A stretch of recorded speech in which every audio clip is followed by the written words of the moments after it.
நமது புரட்சித் தலைவர் பொன்மனச் செம்மல் எம்ஜிஆர் விருந்தோம்பல் பற்றி கம்யூனிஸ்ட் கட்சித் தலைவர் கல்யாணசுந்தரம் அவர்கள் என்ன கூறினார் தெரியுமா?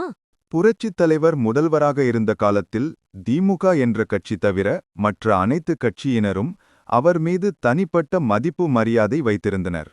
அதனால் எந்த ஒரு போராட்டம் மறியல் என்றாலும் புரட்சித் தலைவரிடம் அனுமதி கேட்பது வழக்கமாகும். அந்த வகையில் கம்யூனிஸ்ட் கட்சியும் விதிவிலக்கு அல்ல.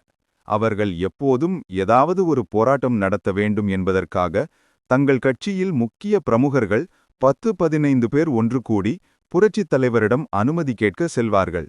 அப்படி செல்பவர்கள் புரட்சித் தலைவரை கண்டதும் அவருடைய விருந்தோம்பல் உபசரிப்பு, அன்புடன் கட்டி அணைத்து அவர்களை வரவேற்கும் பணிவு, நான் உங்களுக்கு என்ன செய்ய வேண்டும் என்று அவர்கள் கேட்பதற்கு முன்பு இவர் கேட்டு ஆச்சரியம் பட செய்து விடுவார். அதனாலே அவர்கள் வந்த நோக்கம் மறந்து திரும்பி விடுவார்கள். இப்படி ஒவ்வொரு முறையும் சென்று புரட்சித் தலைவரின் அன்பில் கட்டுப்பட்டு திரும்புவது வழக்கமாகியது. இப்படியே சென்றால் நாம் போராட்டம் நடத்துவது எப்படி, நம்ம எதிர்ப்பு எப்படி காட்டுவது என்பது புரியாமல் தவித்தனர். பிறகு ஒரு முடிவு செய்தனர். 10-15 பேர் போனால்தான் எம்ஜிஆர் விருந்தோம்பல் உபசரித்து அனுப்புகிறார். அதே 500-1000 பேர் ஒன்றாக சென்றால் அவரால் எப்படி அனைவருக்கும் உணவு கொடுக்க முடியும்? அதனால் ஒரு முறை அப்படி செய்வோம் என்று முடிவு செய்து புரட்சித் தலைவருக்கு எந்தவித தகவலும் சொல்லாமல் திடீரென்று ஒரு நாள் சுமார் 1000 பேருக்கு மேல் ஒன்று கூடி புரட்சித் தலைவரின் அலுவலகம் நோக்கி மிகப்பெரிய பிரம்மாண்டமான ஊர்வலமாக சென்றனர். கம்யூனிஸ்ட் கட்சியினர் ஏதோ கோரிக்கை வைக்க வேண்டும் என்று மிகப்பெரிய ஊர்வலம் உங்களை நோக்கி வந்து கொண்டிருக்கிறார்கள் என்கிற செய்தி புரட்சித் தலைவருக்கு தெரிவிக்கப்படுகிறது. உடனே தனது உதவியாளரை அழைத்து, வந்தவர்கள் அனைவரும் வெயிலில் நிற்க வேண்டாம், அவர்களது கோரிக்கை எதுவாயினும் நிறைவேற்றுகிறேன், சிறிது நேரத்தில் வருகிறேன், அதுவரை அருகிலுள்ள திருமண மண்டபத்தில் இருக்க சொல்லுங்க என்று தகவல் கூறி அனுப்பினார். உதவியாளர் புரட்சித் தலைவர் சொன்ன தகவலை ஊர்வலம் வந்தவர்களிடம் கூறுகிறார்.